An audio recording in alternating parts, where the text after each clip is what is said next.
Hey, this is the Smart Penny Pincher, and today I want to talk about how to buy at Costco without losing money.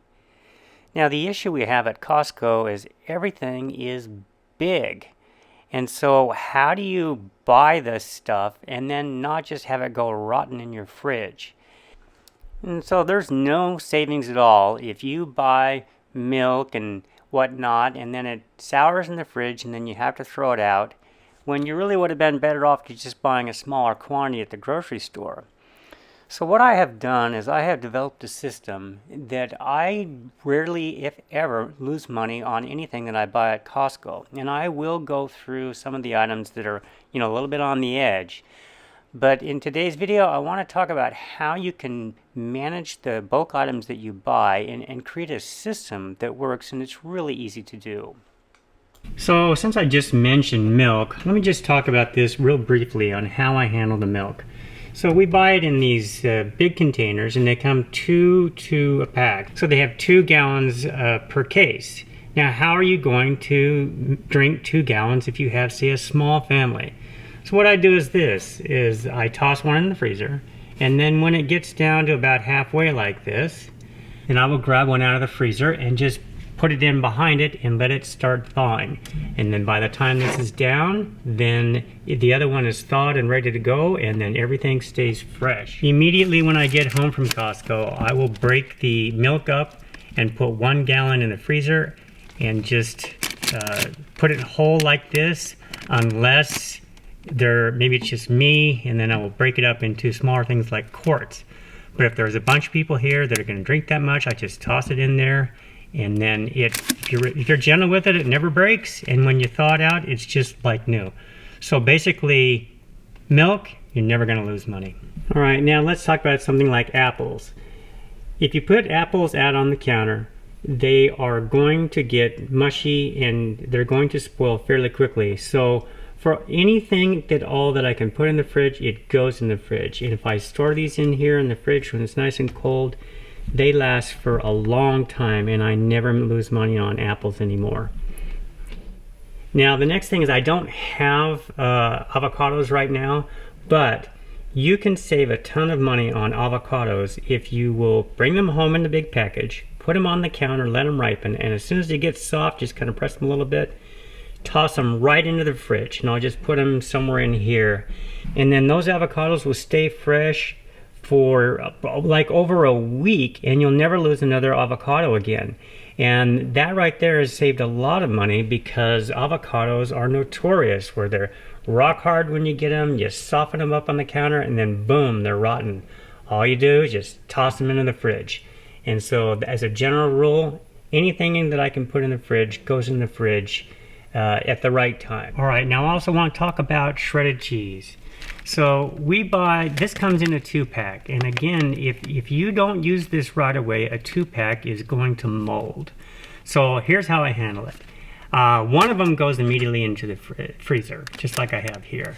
The other one I will split up, and then I'll put part of it into small bags, like I get the bread sacks, and then I'll put the partial bag somewhere in here, and then the rest of it, only what I can use, goes into the refrigerator. And that way there's no more losses on shredded cheese, and I can't tell any difference from one that's been in the freezer and thawed versus one that was in the fridge the whole time. And I do it for all cheeses. Here I have mozzarella cheese. Here it is. I've got some mozzarella cheese that we got at Costco, and do the same thing with that. So you can't really do that with sliced, but with shredded, you can get away with that. Now here is Dave's bread. We always buy this at Costco, and it comes in a 2-pack. And we do the same thing that I do with everything else. The first one goes in the freezer, and the second one comes into the bread drawer, and I monitor it. So if I'm yellow on here or something like that, I might leave this one in the freezer too and take him directly out and just toss them into the toaster frozen, and it works great. So no more losses on bread. Now, mushrooms always come in a great big container at Costco, and it's wrapped in plastic. And so if you put that in the fridge, it will eventually mold. And so I have a way of fixing this. I just grab the mushrooms and then I take them all out of the original packaging and put them directly into paper sandwich bags. And I just buy a big old stack of them. I have them in the drawer.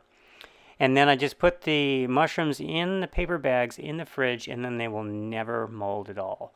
It's the plastic that destroys them, and so that little trick can save you a lot of money because the whole thing will be edible instead of just probably losing half of them depending on how fast you use them.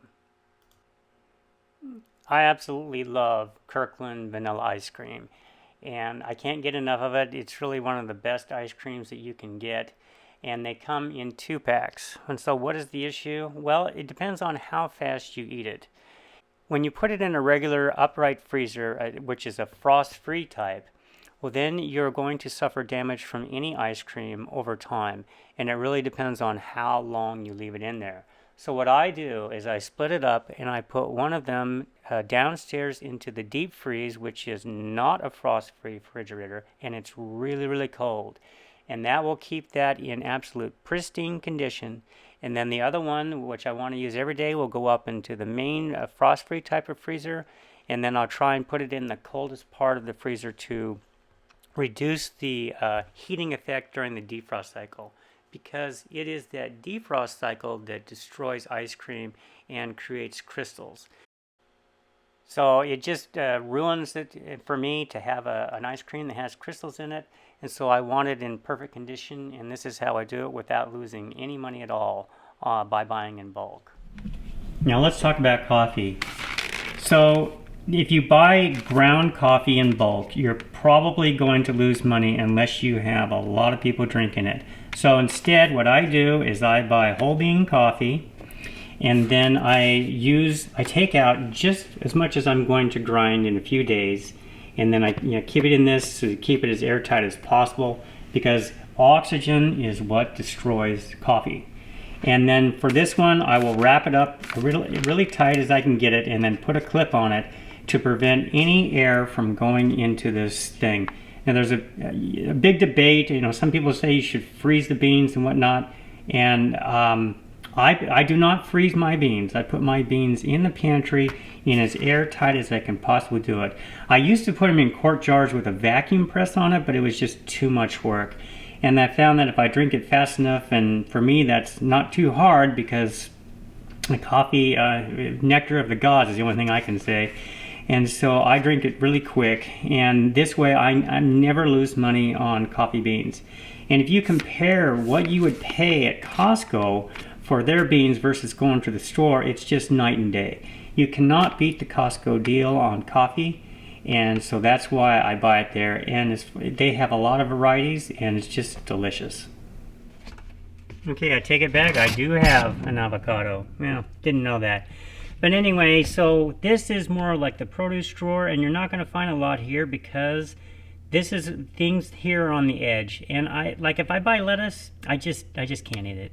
And it's too big in Costco, and it comes in like a 6-pack or something like that. And boy, you really need to like lettuce. But I do buy, now this is a store-bought cucumber, but a lot of times we'll get those English cucumbers that are long, and they come in plastic. And so you got to take them out of the plastic and store them loose like this, and then you won't lose money on the English type cucumbers. But then I'll buy other things like this that, this was a Costco buy, and these Brussels sprouts have lasted a very, very long time. I haven't lost any. And then I have various carrots. I generally get the long ones in bulk. They're about like $5 for 5 pounds. It's just such a deal. And then I keep just a very few things that I absolutely know I'm going to be able to eat. And the rest of them you buy at the regular store because lettuce is just too difficult. So this is a good start on my system.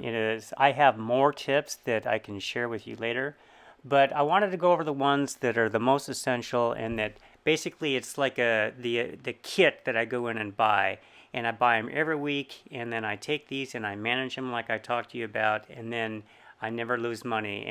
But there are some other things that I can talk about next time, but I think these are the most important. So anyway, I hope you found that helpful, and stay tuned for the next one. See you later.